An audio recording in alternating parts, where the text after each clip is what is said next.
Hello नमस्कार, स्वागत आहे तुमच्या सगळ्यांचं नवीन एका व्हिडिओमध्ये। तर आज आहे शुक्रवार आणि आता वाजलेले आहेत 5। तर संध्याकाळच्या आता सकाळी आपण झाडू मारतच असतो, पण संध्याकाळी सुद्धा 5 वाजता वगैरे आपण झाडू परत मारतो, कारण संध्याकाळच्या वेळेला लक्ष्मी घरात येते म्हणते, तिन्ही सांजेच्या वेळेला। तर त्याच्या अगोदर झाडू मारावा असं म्हणतात।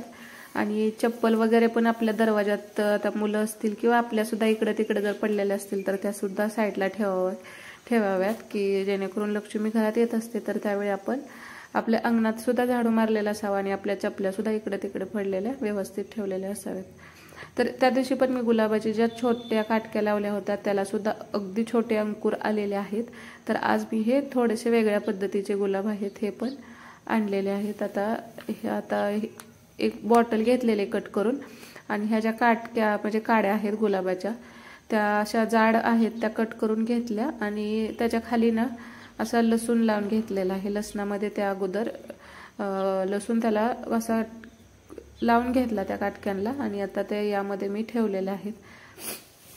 पण या झाडांना लवकर फुलं येत नाहीत असं मी ऐकलं होतं। आता बघूयात हे, तर आता ह्याला अंकुर वगैरे येतील किंवा झाडं येतात म्हणतात, पण जे की आपण विकतची कशी झाडं आणतो त्याला लवकर फुलं लागतात, तशी ह्याला येत नाहीत असं म्हणतात। आता बघूया आपण लावल्यानंतर किती येतात ते। तर आज शुक्रवार आहे, तर आता शनिवारी आटपाडीचा बाजार असतो, पण उद्या जे आता इलेक्शन झालेलं आहे तर त्याचा निकाल असल्यामुळं उद्या जास्त गर्दी होईल म्हणून आज ठेवलेलं होतं। तर बाजारातून ही जे काय भाजीपाला आणलेला आहे तो मी भरून ठेवते। आता कांदा, लसूण, टोमॅटो, बटाटे आणि जे कारली वगैरे आहेत ही मी शक्यतो वरती ठेवते, आणि कारली कशी फ्रीजमध्ये ठेवल्यानंतर ती लवकर शिजत नाही जर आपण सुक्क कारल्याची भाजी करतो त्यावेळी, आणि ज्या बाकीच्या भाज्या म्हणजे वरती खराब होतात तेवढ्याच फ्रीजमध्ये ठेवते। तर इथं शेतातून हे आवळे आणलेले आहेत, आता ह्या आवळ्याचं काहीतरी करायचं आहे, ते पण मी नेक्स्ट व्हिडिओमध्ये तुमच्याबरोबर जर मी त्याचं काय वेगळं बनवलं तर ती शेअर करेन। आता हा जो सगळा भाजीपाला किंवा फळं आणलेलं आहे ते काढून ठेवलं फ्रीजमधलं। आता मी सगळ्या भाज्या आता कॅरीबॅगमध्येच ठेवते, तर माझ्याकडे दुसऱ्या व्हेजिटेबलच्या बॅग असतात त्या नाहीत, ज्या आपल्या कॅरीबॅग असतात घरामध्ये त्यामध्येच ठेवलेलं आहे सगळं भरून। आणि पहिलं काय शिल्लक राहिलेलं आहे ते वरती ठेवते, म्हणजे जे पहिलं आहे ते अगोदर यूज होतं आणि नंतर राहिलेलं आहे ते आपल्याला नंतर शिळा भाजीपाला अगोदर संपून जातो। आणि आता मग भाजीपाला वगैरे हे काढून सगळं ते फ्रीज वगैरे लावून ठेवलं। तर आता झाडू कचरा पण आता पसारा झालेला होता, झाडून काढलं। आणि आता इथं आता शेतातला मसुबा आहे, तर त्याला काय होतं की जर बोकड कापायचं नाही झालं तर म्हणतात की कोंबडा तरी कापावा असं। तर हे कापलेला होता, तर देशी कोंबडा असतो तो मसुबाला कापलेला होता, शेतात मसुबा आहे त्याला। तर ह्याचं आता हे देशी कोंबड्याचं चिकन असेल तर आपलं चिकन असतं दुसरं आपण आणतो बॉयलरचं, ते पटकन शिजतं, पण हे चिकन शिजवताना जसं की मटण शिजवायला वेळ लागतो तसाच ह्या चिकनला सुद्धा वेळ जातो, पण मटणपेक्षा सुद्धा हे चिकन चवीला छान लागतं जे देशी कोंबड्याचं असतं ते। आता ह्याला हळद मीठ लावलेलं होतं आणि कुकरमध्ये आता हे खालीवर असं करून घेतलं, आणि यामध्ये मसाला म्हणाल तर अगदी थोडाफार शिजायच्या वेळेमध्ये आपल्याला तिखट अगोदर शिजवून घ्यायचं होतं। तर यावरती आता असं ताट ठेवलं आणि यामध्ये पाणी टाकून ठेवलं की बारीक गॅसवरती याला आपोआप पाणी सुटतं। मग 1-2 वेळा असं खालीवर करून ठेवलेलं होतं। आता यामध्ये लसूण भरपूर आणि थोडंसं खोबरं मी बारीक करून घेतलेलं, आणि यामध्ये जिरा पावडर, धना पावडर आणि कोणताही चिकन मसाला किंवा मटन मसाला असेल थोडासा, यामध्ये जास्त नाही अगदी थोडासा टाकायचा आहे, आणि भरपूर सगळा लसूण आणि खोबरं बारीक केलेलं होतं तर ते पण थोडंसं मी यामध्ये टाकते। आणि आता हे टाकल्यानंतर ह्याला पण चांगलं असं मिक्स करून घ्यायचं, थोडंसं हलवून घेतलं। आता ह्याच्यावरती झाकण ठेवून अजून 2-3 वेळा मी वाफ काढून घेतली, जेणेकरून जो आपण आता कोरडावरून मसाला टाकलेला आहे तो पण सगळा याच्याबरोबर परतला जाईल। तर यावरती असं ताट ठेवून त्यावरती पाणी ठेवायचं, आणि 1-2 वेळा मी चांगलं याला हलवून घेतलं। नंतर आता ह्याच्यामध्ये ते जे ताटामध्येच पाणी होतं तेवढंच पाणी यामध्ये टाकलेलं आहे, आणि कुकरला 4 ते 5 शिट्ट्या लागतात करायला जर देशी कोंबडीचं मटण म्हणजे चिकन असेल तर। सोबतच इकडं मी दुसऱ्या गॅसवरती कांदा भाजण्यासाठी ठेवलेला आहे, आणि इथं आता भाजी करण्यासाठी जे काही आता ग्रेव्ही बनवायची होती त्यासाठी खडा मसाला जो काही म्हणजे लवंग, दालचिनी, काळी मिरी, जिरं आहेत ते बारीक म्हणजे भाजून घेतलं, गरम करून घेतलं. आणि इथं आता थोडंसं फुटाण्याची डाळ जी असते ना ती अगदी चमच्यावर, जास्त पण नाही यूज करायची. ती अगोदर अशी चांगली व्यवस्थित भाजून घ्यायची. आणि डाळ भाजत आल्यानंतरच यामध्ये मी चमच्याभर तीळसुद्धा टाकलेले आहेत. आणि थोडंसं अगदी थोडीशी खसखससुद्धा यामध्ये टाकायचे. यामुळे आपली जी ग्रेव्ही बनते ते चवीला छान होते. आता ही ग्रेव्ही बनवायची झाली तर हे पण भरपूर वेगवेगळ्या पद्धतीने बनवते, म्हणजे बनवता येते आपल्याला. तर तीळ, खसखस आणि हे सगळं मी आता भाजून घेतलं व्यवस्थित. आणि आता यामध्ये सुकं खोबरं आहे हे पण अगदी थोडंसं तेल टाकून खोबरं पण अगदी लाल होईपर्यंत भाजून घ्यायचं.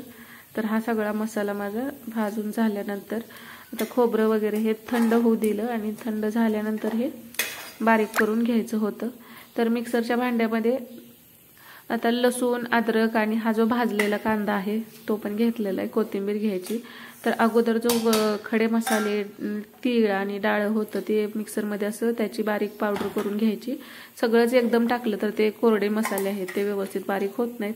नंतर खोबरं आहे ते फक्त बारीक करून घेतलं. आणि नंतर आता ओलं जे काय आहे म्हणजे कांदा, अद्रक, लसूण आणि कोथिंबीर, तर हे लास्ट म्हणजे 3 वेळेला असं मी अगोदर सुके मसाले, नंतर खोबरा आणि नंतर हा बाकीचा राहिलेला मसाला, म्हणजे बिना पाणी टाकता हा जो आपला मसाला आहे तो अगदी व्यवस्थित असा बारीक होतो.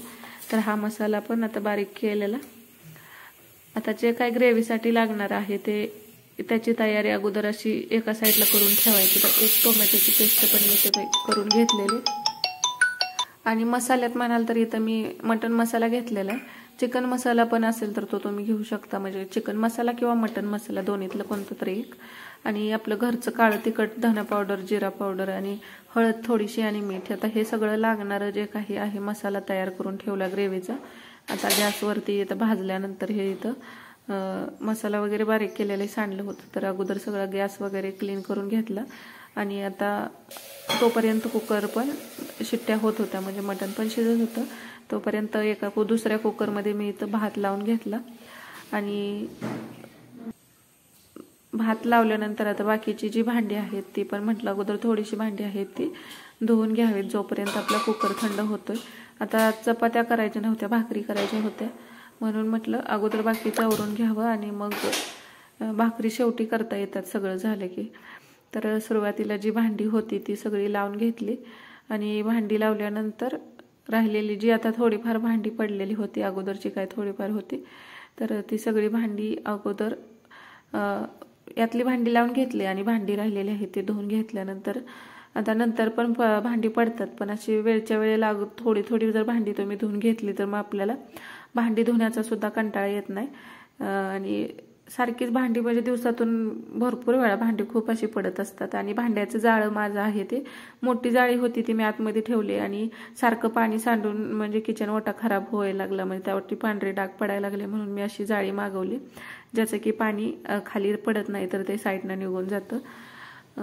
तर तोपर्यंत 4 ते 5 शिट्ट्या काढलेल्या होत्या. आणि हे चिकनसुद्धा व्यवस्थित शिजलेलं होतं. आणि पातेल्यात आता तेल टाकलेलं, यामध्ये टोमॅटोची पेस्ट आहे ती अगोदर बारीक करून म्हणजे भाजून घ्यायची. आणि थोडीशी मी शिल्लक ठेवलेलं आहे कारण थोडंसं सुक्कं पण बनवायचं होतं. तर मुलाला सुक्कं आवडतं, तर तो ग्रेव्हीतलं किंवा दुसरं जे मिठाचं असतं ते त्याला आवडत नाही.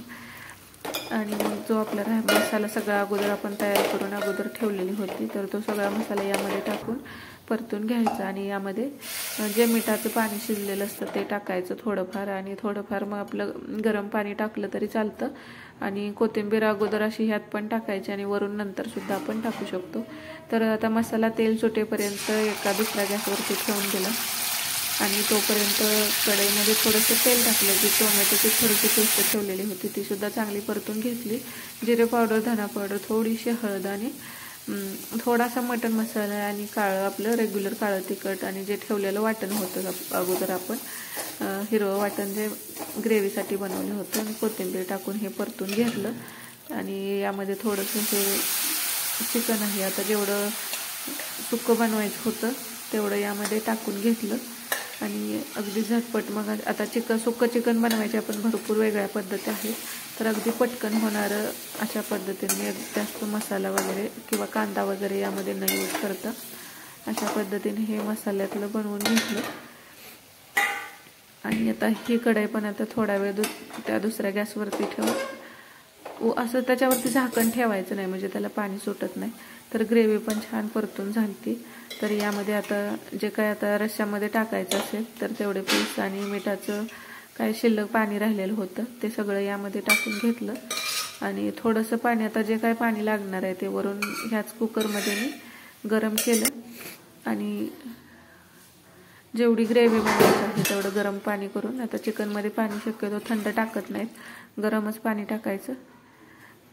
आणि हे सुद्धा आता दुसऱ्या गॅसवरती ठेवून आता भाकरी करून घ्यायच्या होत्या. तर रस्सा झाल्यानंतर आता याला अजून उकळी यायचे, तोपर्यंत दुसऱ्या गॅसवर ठेवून दिलं आणि इथं मी भाकरी करून घेतल्या. तर अशा पद्धतीने भाकरी पण माझ्या करून झालेल्या आहेत. तोपर्यंत जेवायला पण वाढायचं चालू होतं. तर अशा ग्रेव्ही जास्त घट्ट सुद्धा नाही किंवा जास्त पाण्यासारखी पण नाही. आणि जे देशी चिकन असतं ना, देशी कोंबडीचं असतं, त्याची खरंच टेस्ट म्हणजे चवीला ते छान होतं. तर अशा पद्धतीनं तर निम्म्या अर्ध्यांची जेवणं झालेले आहेत आणि नंतर मी व्हिडिओ घेतलेला आहे.